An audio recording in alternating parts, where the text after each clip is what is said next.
చాబిలమ్మ, అందానికే నువ్వు రూపమమ్మ, నీ అందానికే నేను బానిసనోయమ్మ. దూరాన ఉన్న చందమామ నా దరికే చేరవు ఎందుకమ్మా, పొద్దుకు కేరాలే చుక్కను నేనమ్మా.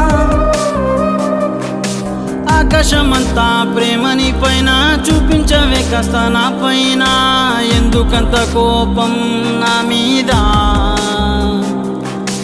చితిలోన నేను కాలుతున్నానే, జాలిగా నువ్వు నన్ను చూడక దగ్గరికొచ్చి మంటల నర్పరాదే. నుదుటిపై రాతవైపోవే, చేతిలోన గీతవైపోవే, ఉన్న ప్రాణమంతా నీదే, నా గుండె చప్పుడైపోవే. నా దరికి చేరే దారి మరువకే, గట్టెల పైనున్న చంపకే.